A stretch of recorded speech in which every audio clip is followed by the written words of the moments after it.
Welcome back to GEMS Podcast. I am the founder and host, Miss Genesis Amaris Kemp, and with me today is Amber Hinds.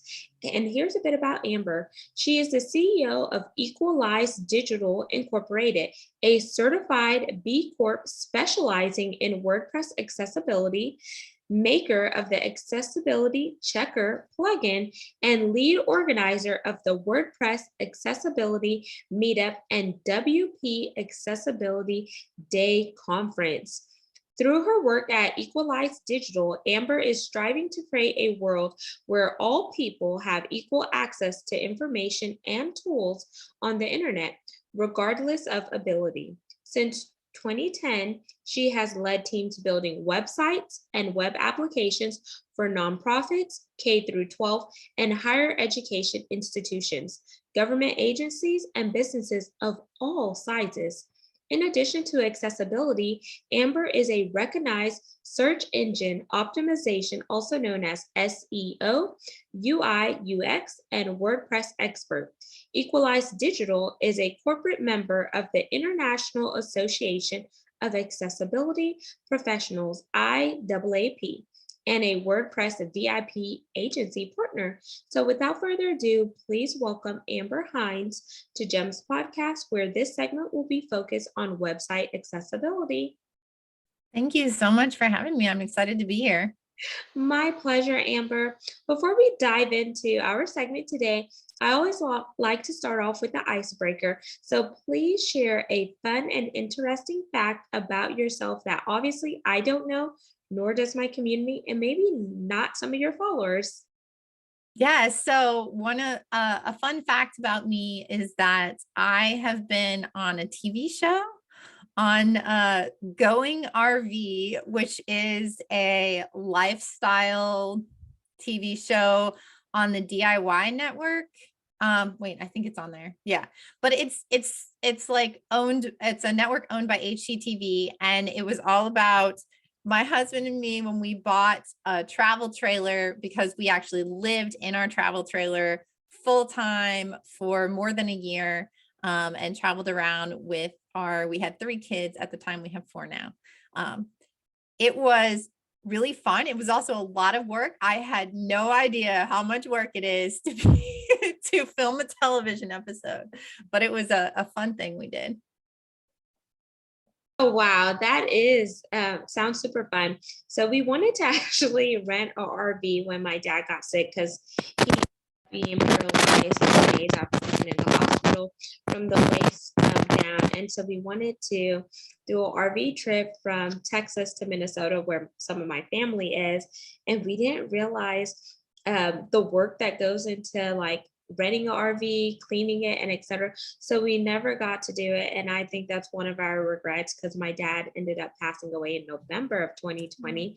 So my husband keeps saying, man, we should have really did that RV trip because it was his idea. And I'm like, dude, I have no idea how to drive that big hunker of a thing. So when you shared that, that made me think about the RV, but it also made me think about the movie RV. Yeah, I actually haven't seen that movie. I feel like I should go see it, but yeah, it is a lot of work, but it was really fun. We had a travel trailer, not a drivable RV. So we ended up selling it when our 4th daughter was born because we realized that we couldn't all fit in our truck. But we do have plans maybe this fall of buying something that is drivable so that we can do more traveling again. So. Oh, nice. And thank you for sharing that. It's always cool to hear these fun, interesting facts, Amber, because it definitely gets our audience as well as viewers, a glimpse of who you are on a personal side and not just all the business. So let's jump into website accessibility. What led you down this path? Yeah, so I have been working in marketing and running a marketing agency since 2010. I started originally as a freelancer and then grew to a team. And in 2016, we got hired by Colorado State University to build a website for a department there. And I had no idea about website accessibility, that it was even a thing, that you had to do special things on websites in order to make them usable for people with disabilities or people who are using assistive technology. And universities all are required by law in the United States to have accessible websites because they get federal funding. And so I really our team had some trial by fire. We had to do a lot more fixing and remediation than we had anticipated when it came to the development and the code and some of the way the content was entered. And so that was really what first introduced me to it. And then over the years, we did more work for Colorado State University, some work for some other educational institutions and government agencies. And so we really kind of niched down into it. And then through that, we've had the occasion where we have hired, typically they're blind individuals, where we pay them to test our websites and help us identify any problems or challenges that they have in using the website. And just having the opportunity to speak to them and watch them navigate the web and hear about some of the challenges that they have has really motivated us even further to want to do better. You mentioned in my bio, we're a certified B Corporation, and I like to know that what I'm putting out into the world is positive and is making a difference. So it's more than just, building a website for a company so they can make money. It's like, what can we do on this website that ensures all people have equal access to what that company is offering? And congratulations there for being afforded the opportunity to do that at a collegiate level, because some people who have website businesses, sometimes the universities don't even reach out to them because maybe their KPIs around their website, and that's key performance indicator for the audience, or their accessibility and stuff does not meet their structure. So I want to break down a little bit further to really preface to the audience what exactly is website accessibility and how important is that? Yeah, so website accessibility or accessibility features on websites are things that come in a variety of ways. So it could be the way the website is coded in the actual coding language, the HTML that's being output, or it could be the way the content is added to the page. So some common things are like, if you have a podcast, do you provide a transcript so somebody who can't hear can read the transcript and still have the benefit of the podcast? Do you have captions on your videos? If you have images on your website, you can provide alternative text, which isn't visible to someone who can see, but someone who's on a screen reader would hear image and then it would read out the alternative text so they'd know what the image was a picture of or drawing of or whatever that might be, so that they can still understand what is present on the page. There's a lot of different little things, but really it comes down to ensuring that the website works well for people who don't engage with it in a typical way. So it could be someone on a screen reader. It could be someone who can see, but they have limited mobility. And so they can't use a mouse. They can only use a keyboard. Or maybe they are very limited mobility and they only use speech, or they use like a sip and puff device where they blow with their mouth in order to navigate the web. That is actually interesting. I never heard of a sip and blow device to navigate the web. Mm-hmm. So sip and puff, right? Yep. Okay. Yeah. Or you may have heard of like eye tracking, because there are also things that people who have no use of any of their limbs, like they'll use eye tracking in order to be able to type and navigate on a computer. So there's a lot of things, and really that's when you start to think about what special features do I need to have on my website in order to ensure that it really works for all people.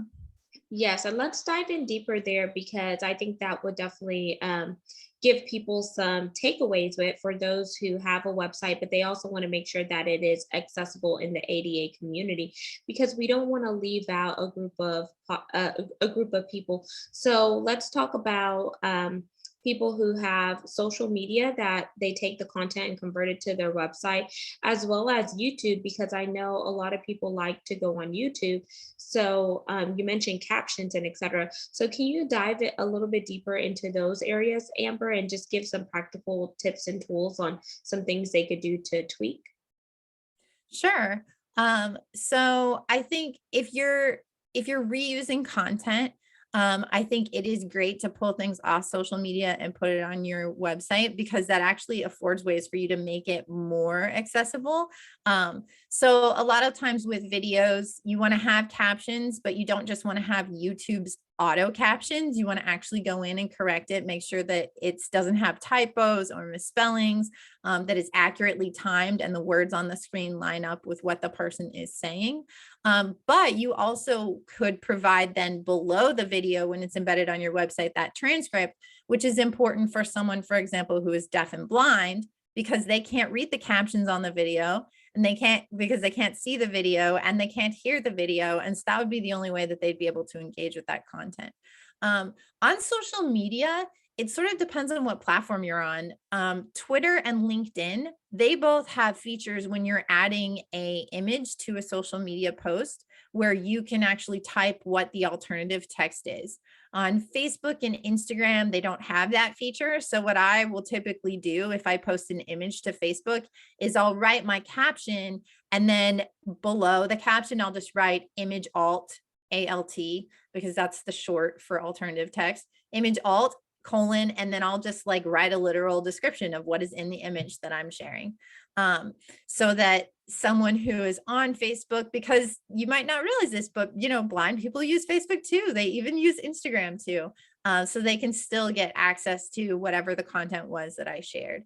And so really it's about, just being sort of thoughtful and providing descriptions of things when you're on social media, making sure you have captions. If you're sharing a video to a platform like Instagram that doesn't support closed captions, then usually you want to put open captions on them, where you're actually editing the captions as you speak on the video before you share it to like your reels, or wherever that might be. Same thing on TikTok. And actually they show a ton of increased conversion, because most videos, as you're going through feed, they play with the sound off.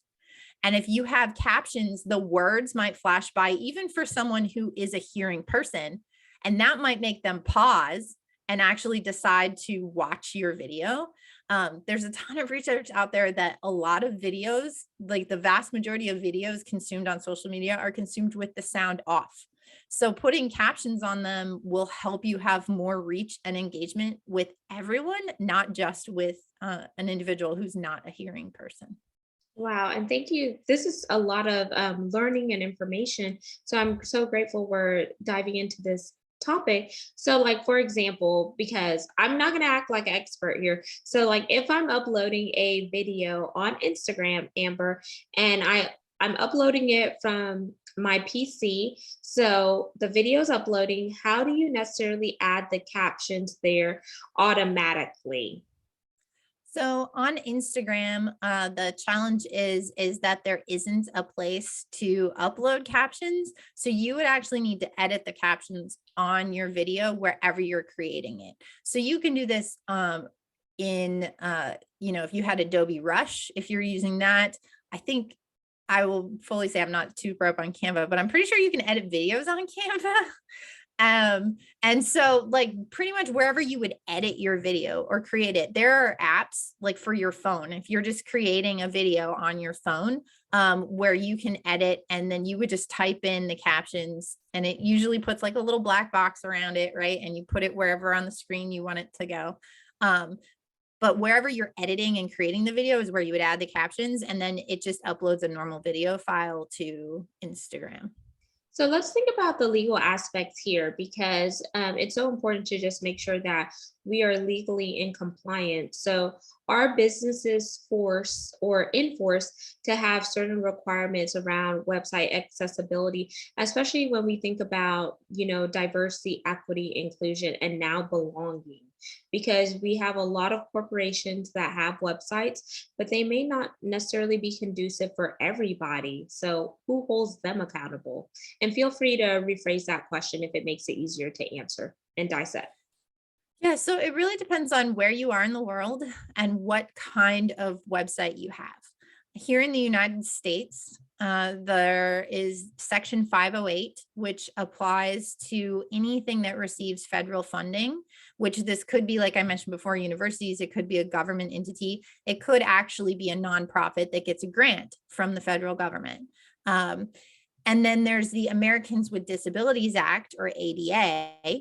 The Department of Justice actually just released on March 18th a statement strengthening the fact that the Americans with Disabilities Act applies to all public businesses and that website accessibility is part of that. They put up a statement that all websites have to be accessible under the ADA, and they have been in the past year doing increased enforcement. So really, if you have a business that serves the public, you have to have an accessible website under the Americans with Disabilities Act. And then if you go outside the United States, that's the same case as well. There's a lot of laws in Europe. There's laws in different Asian countries. Canada, Ontario actually has a very strict one.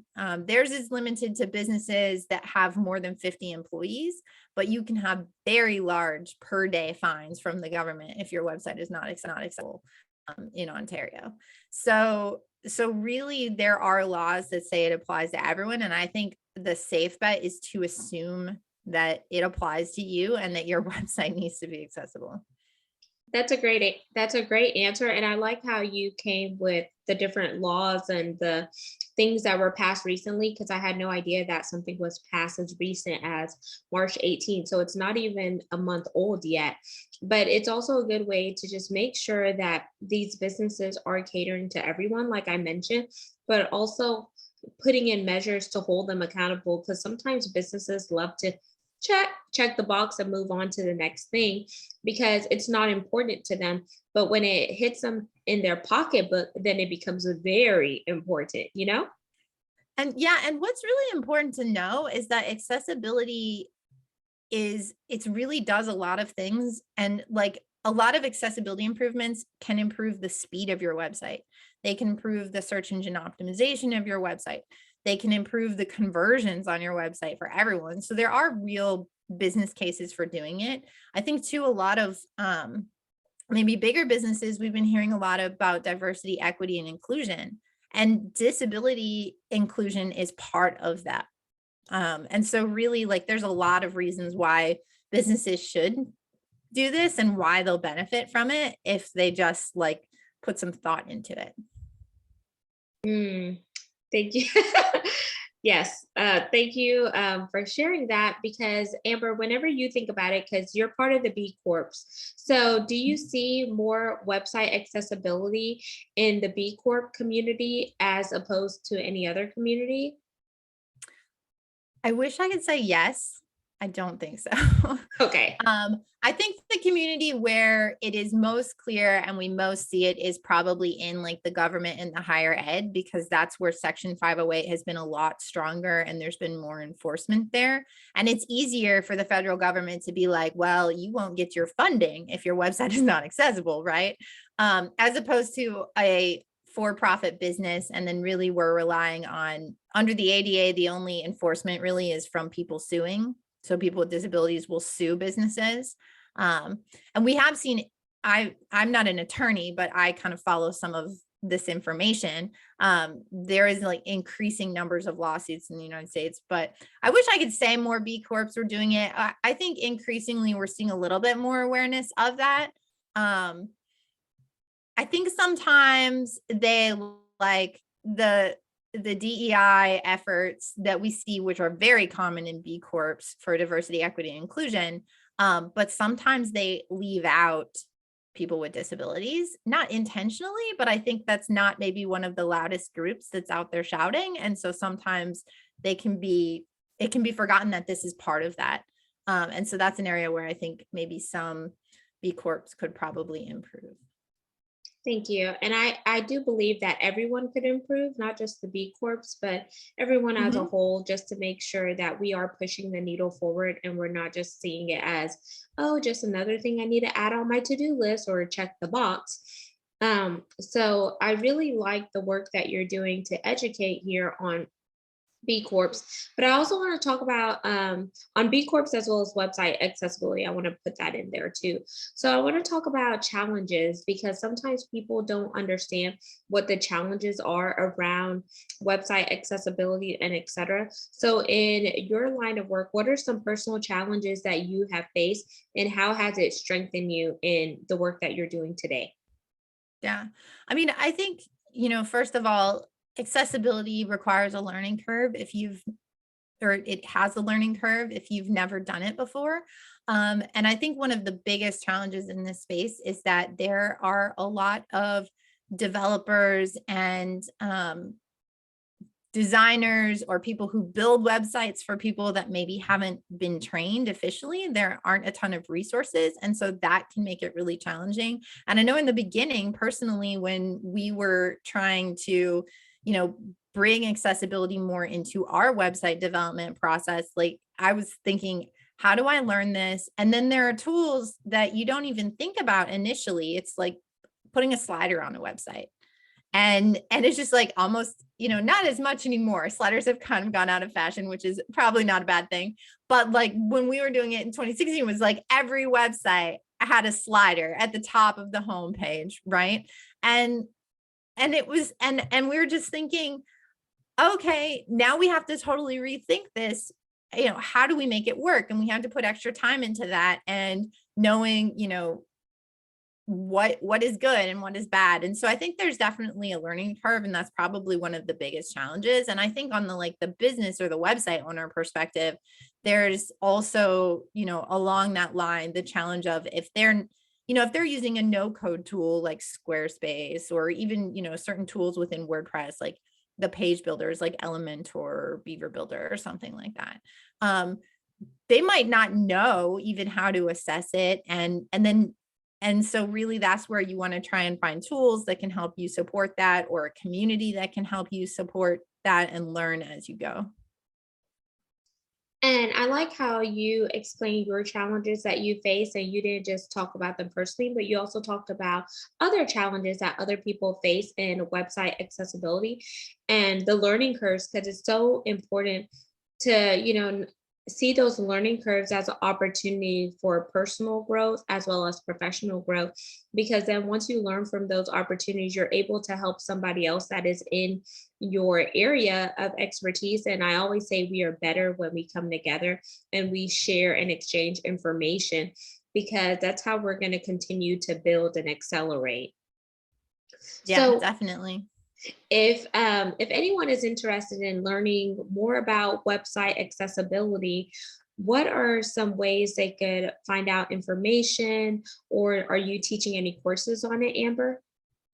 Yeah. So I run the WordPress accessibility meetup, which meets twice a month. We're the first Thursday of the month at 10 a.m. Central and the third Monday at 7 p.m. Central. They're on Zoom. So they're all virtual. They're live captioned. So we have a captioner who actually comes and captions it in case someone can't hear the presenter.